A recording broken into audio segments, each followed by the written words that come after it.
समस्त को मो संलग्ना पुणी थे वेलकम करुच्ची मो चैनल को।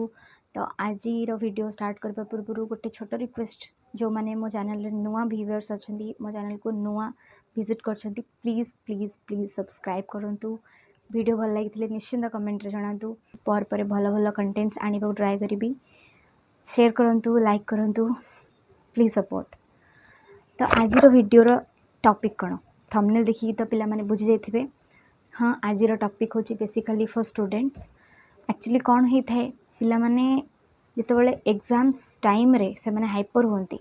बीइंग अ स्टूडेंट मु भी गोटे स्टूडेंट मु भी ये प्रॉब्लम फेस करे जे एग्जाम टाइम रे आम कौन करूना सिलेबस को लेकिन हाइपर हो जाऊ कि एते सारा बाकी अच्छी आई हैव टू कवर किंतु मो पाखे टाइम कम अच्छे तो मुझे कौन करी मोर स्टडीज बर्डन मो पर पड़ जाऊँगी मत ये सब कंप्लीट करार अच्छी तो मुझे सारी टू सिक्योर गुड मार्क्स। समस्त चाहते भल मार्क्स रखापी आ चीट करके मार्क रखिले तो दैट इज नॉट गुड। यहाँ तो मुझे भी एडवाइस देविनी बट एति गोटे सजेशन दे पारि पिला माने तुम्हें प्रैक्टिस कर गोटे प्रोवर्ब अच्छी practice makes a man perfect. यहाँ एमती कह जाए तो केमी आम यही प्रोब्लेम रू सॉल्यूशन बाहर कर परिबा। चलो देखा ओके। तो कौन कले मोर स्टडीज बर्डन हल्का हो what will have to do. देखो आज क्लास रे जहाँ भी पढ़ाला सपोज मु मैथ्स रे वीक अच्छी किसी गोटे प्रोब्लेम दिहला मु बुझी पार्लिनी ओपनली टीचर को पचार एमती भावनी जे क्लास रे मु डाउट पचारि मत किए हसब मो मु बेटा फिल करूली आम भी से स्टेज देखी जाइचु बट कौन से प्रोब्लेम कहाँ हुए आम निजर क्षति हुए ना। तो मो डाउटा मो डाउट रे रही जाए मोर डाउट क्लीयर ना मु एग्जाम्स रे प्रोब्लेम रे पड़े टीचर मते बार बार बुझेले भी मीन टाइम रे से जिनस मन रहे ना। मैथ्स गोटे एमती सब्जेक्ट मीन टाइम रे बुझिले सेटा मन रहिबो नाही ताकू प्रैक्टिस रेगुलर करबा पड़े। तो जदि तुम किसी बुझी पारुन तुम से ओपनली ठिया है कि क्लास रे डाउट पचार ऑनलाइन रे क्लास कर कि ऑफलाइन रे ऑनलाइन रे एक्सक्यूज मी मैम कि एक्सक्यूज मी सर कहीकि तुम कौन डाउट पचार देन आज जहाँ पढ़ाला सेटा को तुम काली पाई छाड़ब नहीं। ए भूलटा केबे भी करिवो नहीं। ए भूलटा समस्ते करती जितेबाला आम ए भूल करूँ कौन हुए आजिर पाठ बर्डन रही जाए तो नेक्स्ट डे पाठ जो सेटा पुणी प्रेसराइज हुए तो आमको कौन न्यू पाठटा बेसी प्रेसराइज करा पड़े तो न्यू पाठ को जल्दी सारे पड़े देन जो पूर्व पाठटा रहा से सेमती पेंडिंग रही तो तार जहाँ डाउट रहा तार जहाँ भी सॉल्यूशन रहा सब पेंडिंग रहा तो से चैप्टर से सब्जेक्ट थ्रू रे मु गली नहीं तो मोर से डाउट आसलानी। सब मोस्ट इम्पोर्टेंट हूँ जहाँ भी पढ़ा हो क्लास रे सेल्फ स्टडी कर। सेल्फ स्टडी कले कौन हम तुम चैप्टर थ्रू रे आहरी जीव चैप्टर थ्रू रे गले तुम डाउट्स बाहर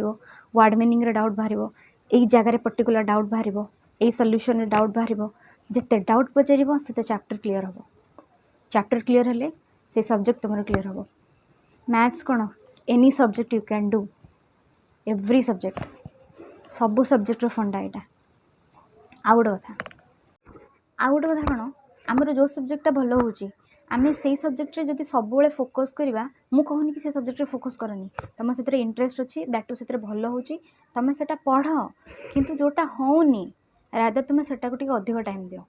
अधिक टाइम देले कौन हम ना आमको सब सब्जेक्ट रे भल करार अच्छी ना ओनली सिंगल सब्जेक्ट रे भल करार अच्छी। तो आमको सब सब्जेक्ट रे भल करार अच्छी ताले आम कौन करवा तो जो सब्जेक्ट आमर होनी मुझे प्रैक्टिस करी ना बारंबार।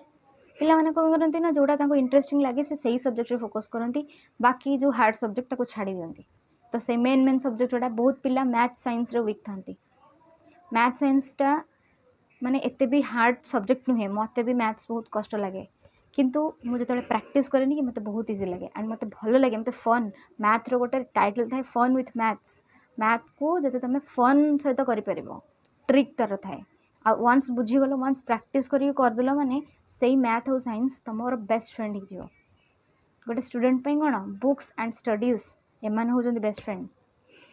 तो माने गोटे भल स्टूडेंट हाँपाई कौन आमको सब सब्जेक्ट भल करार अच्छे बुझल। गोटे भल स्टूडेंट हाँपाई आमको सबू सब्जेक्ट भल करार अच्छी नॉट अ सिंगल सब्जेक्ट। आम गोटे सिंगल सब्जेक्ट को फोकस करवा नहीं आमर जोटा होनी आम से अधिक फोकस दबा से अधिक प्रैक्टिस करवा ताहले हमर कौन हम ना एग्जाम्स बेलू से सब्जेक्ट एग्जाम बेलू आमको भय नथिबो जो आम प्रोग्राम पाई जाऊ एग्जाम रो प्रोग्राम पाई जाऊ आमको शेड्यूल मिल जाए आम तो देखू मैथ कौन अच्छी साइंस कौन अच्छी या जन जनकर हिंदी भल हुए हिंदी कौन अच्छे से देखती जन जन मैथ साइंस भल करेंगे इंग्लीश हिंदी लिटरेचर या लैंग्वेज सब्जेक्ट भल हो से चेक करेंगे तो सेटा मु कहूनी कि समस्ते गोटे पिला केबे भी माने ऑल सब्जेक्ट 100% दे पारिबनी किंतु ताकू ट्राए तो करिवार अछि ना ट्राए कले ही 100 रु 70% तो आनी परिबो गोटे सब्जेक्ट रे 70 हो एवरेज 70 हो 70% गोटे माने खराब परसेंटेज नहीं बुझिला तो मु भाबुची कि मु जति सजेशन देली पिला माने तो निहांती इम्प्लीमेंट करेंगे इम्प्लीमेंट करवा भी दरकार आ गोटे कथा लास्टली कहबी तमे रूटीन बनई दबो जदि निज दिनर शेड्यूल जदि निजे हिसाब रे रूटीन बनईदेव ताल तो भल सकाळु उठिल तुम ऑनलाइन क्लास एबे तो ऑनलाइन क्लासेस चलची तो ऑनलाइन क्लास टाइम तक छाड़ी नेक्स्ट सेल्फ स्टडी रो टाइम सब तुम केते रखुछ तुम स्पेयर टाइम माने बुलिया को जीव कि खेलिबो माइंड फ्रेश भी दरकार ना तो माइंड फ्रेश कल के खाइल शोइल गाधेल एनी टाइम तुम किसी भी कम रोचे नित्य कर्म जहाँ रोचे ता बाद तुम सेल्फ स्टडी पे केते टाइम दौच से तुम निजे रूटीन बनईदेले मु फील करे कि सेटा भल कहीं ना मुझे यही हिसाब से चलि गोटे रूटीन रे चलि तो मुझे सब सब्जेक्ट को इक्वल इक्वल टाइम दे पारि एटलिस्ट गोटे सब्जेक्ट को आमको घंटे रु 1.5 घंटा दवा दरकार अधिक समय भी पढ़ी हेनी बोर लगे तो जी तुम माइंड चाहूँ से पढ़ आ कंप्लीट पढ़ गोटे गोटे पिला अध घंटा पढ़े से सब्जेक्ट पूरा बढ़िया रखे मार्क मुझे देखी एमती बहुत पिला तो निज हिसाब रे निज रूटीन बना आउ प्रैक्टिस कर यदि फॉलोअप न करिबो तुम्हें माने हैरान हो बुझिला तो एग्जाम टाइम रे हमें केमिति स्टडीज रो बर्डन रू ओहरी परिबा ना हमको डेली डेली तक रिवाइज करिवार अछि डेली डेली जहाँ पढ़ाऊची डेली डेली सेटो हमको रिवाइज करिवार अछि सेल्फ स्टडी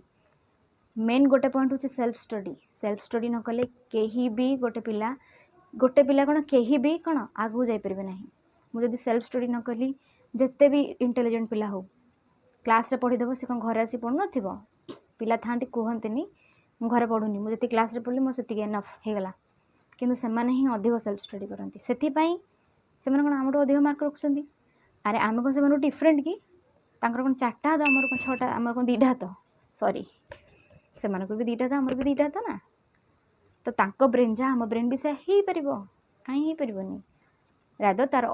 माने अलग सब्जेक्ट भल हो मोर किसी अलग सब्जेक्ट भल हम किंतु मु बाकी सब्जेक्ट 50% तो दे पारिबी 70 नो 50% तो दे पारिबी yes I can do it and you will have to do it तुम मन करने को पड़ो धन्यवाद आज वीडियो मुझे भी सजेशन देली रिक्वेस्ट तुम्हें जहाँ भी बुझीपार पे बड़ दीदी भाव टीचर भाव जहाँ भी भाव बस सजेशन को इम्प्लीमेंट कर लाइफ रे देखिब केबे भी वृथा जीव ना कौन सी भूल कहूनी मो निज ओन एक्सपीरियंस रो ही तुम मन को कहूँ बाय बाय ये वीडियो को शेयर करूँ लाइक करूँ कमेंट जनातु केमती लगे नमस्कार।